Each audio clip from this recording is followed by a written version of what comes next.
बहनें क्या होती हैं ये जमाने को मेरे हुजूर ने बतलाया। आप जानते हैं हुजूर का ना कोई सक्का भाई था और ना कोई सक्की बहन थी।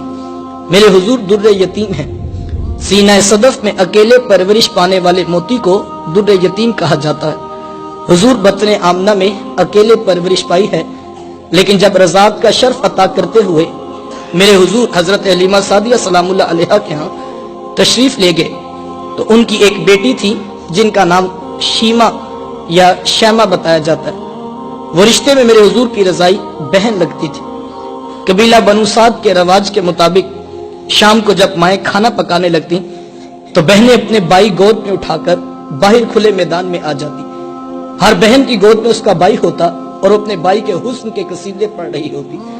अगर किसी के भाई का रंग काला होता तो वो कहती जनाब रंग काला है तो क्या हुआ, मेरे भाई के नकूश देखो कितने खूबसूरत है, इसकी उठी हुई नाक, इसकी झील जैसी खूबसूरत आंखें तो देखो कितनी प्यारी है।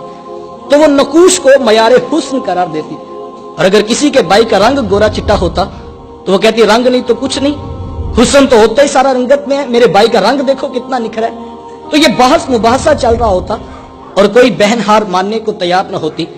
इतने में एक सम से हजरत शीमा अपना वीर मोहम्मद उठा के ले आती। कहती जरा मेरे वीर का मुकाबला भी तो करो ना। वो कहती नहीं नहीं शीमा तेरे वीर का मुकाबला तो नहीं ना, तेरा तो सारों का सरदार लगता है।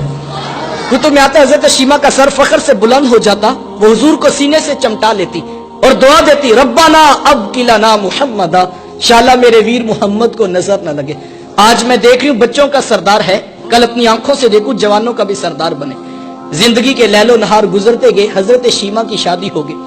मदनी दौर की कहानी है। इत्तेफाक से जिस कबीले में हजरत शीमा की शादी हुई थी, हुजूर के सहाबा की लड़ाई और जंग उसी कबीले से हुई। उनके कुछ बंदे कत्ल कर दिए गए, कुछ को कैदी बनाकर सहाबा मस्जिद नबवी में ले आए। अरब के रवाज के मुताबिक कैदियों को छुड़ाने के लिए कौम के सरदार फंड इकट्ठा करने के लिए निकले।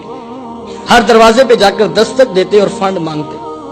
चलते चलते हजरत शीमा के दरवाजे पे पहुंच गए। दस्तक दी तो पूछा कौन, कहा कबीले के सरदार हैं, फंड इकट्ठा कर रहे हैं, तुम भी अपना हिस्सा डालो। तो कहा कि ये फंड किस लिए इकट्ठा हो रहा है, ये रकम क्यों जमा की जा रही है। तो कहा मदीने में एक शख्स है इद्दाए नबूवत रखता है, उसने हमारे लोग पकड़े हैं, हमने अपने कैदी छुड़ाने। तो कहा उसका नाम क्या है। किसी की जुबान से बेसाख्ता निकला मोहम्मद सल्लल्लाहु अलैहि वसल्लम। एक अरसे के बाद हुजूर का नाम सुना तो आंखों में बेसाख्ता आंसू आ गए। कहा उसने तुम्हारे बंदे पकड़े, कहा हाँ उसने हमारे लोग पकड़े। कहा फिर फंड इकट्ठा करना छोड़ दो, मुझे साथ ले चलो। कहा तुम क्या करोगी, कहा मैं तुम्हारे कैदी छुड़ा के लाऊंगा। कहा तुम उसे जानती हो, कहा हाँ हाँ तुम्हें नहीं पता, वो मेरा बचपन का वीर लगता है, वो मेरा भाई लगता है, मैं तुम्हारे कैदी छुड़ा के लाऊंगा। हजरत शीमा कबीले के सरदारों को साथ लिया, हुजूर के खैमा नूरी की तरफ सफर शुरू किया। ये वो वक्त था जब अदब की आयतें नाजिल हो चुकी थी। खबरदार मेरे रसूल की आवाज से आवाज भी ऊंची न करना, वरना जिंदगी की सारी कमाई गारत करके रख दूंगा। मेरे महबूब की चौखट पे आना चाहते यूं ही उठ के ना आ जाओ, बल्कि पहले घर जाओ, कोई चीज लो, फिर बाजार में आओ, कोई फकीर तलाश करो, उसको सदका करो, फिर मेरे महबूब की चौखट पे आओ। तुम्हें पता लगे तुम किस अजीम बारगाह में हाजिरी के लिए जा रहे हो। सहाबा नंगी तलवारों से दरे हबीब पे पहरा दे रहे थे। हजरत शीमा इस ख्याल से कि मैं अपने भाई और वीर को मिलने जा रही हूँ, जब आगे बढ़ना चाहा तो पहरेदारों ने तलवारें सौंप दी।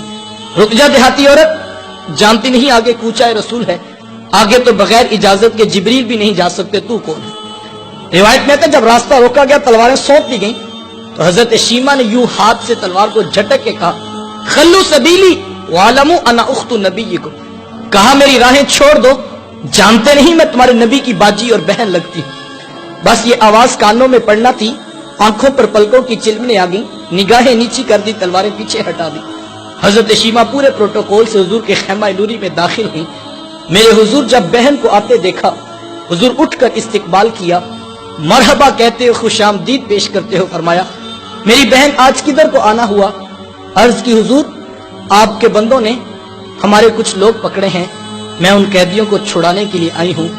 हुजूर फरमाया मेरी बहन तूने आने की जहमत क्यों गवारा की, तू घर बैठे पैगाम भेज देती, मैं मोहम्मद तेरे कहने पे सारों को छोड़ देता।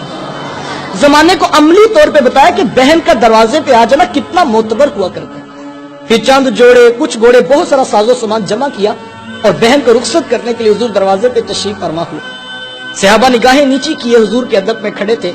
تو حضور میں صحابہ جب بھی قیدی چھوڑا کرتا ہوں پہلے تم سے مشاورت ضرور کیا کرتا ہوں. آج پہلا موقع ہے, قیدی بھی چھوڑ رہا ہوں اور میں نے مشورہ بھی نہیں کیا ہے. عرض کی, اے بندہ نواز, آپ مالک کل کائنات ہیں, آپ جو چاہیں کریں. ہم کون ہوتے ہیں درمیان میں مشورہ دینے والے؟ لیکن حضور اتنا تو بتائیے, آج کون سی خاص بات تھی کہ آپ نے مشورہ کرنا بھی ضروری نہیں سمجھا ہے؟ سنو بھائیو, اللہ کے رسول نے کیا ارشاد فرمایا. حضور میں صحابہ, آج میرے دروازے پہ میری بہن آ گئی تھی, اور جب بہنیں دروازے پہ آ جائیں اللہ کا رسول انہیں خالی نہیں موڑا کرتا. اچھی بات دوسروں تک پہنچانا صدقہ جاریہ ہے. ویڈیو زیادہ سے زیادہ شیئر کیجیے.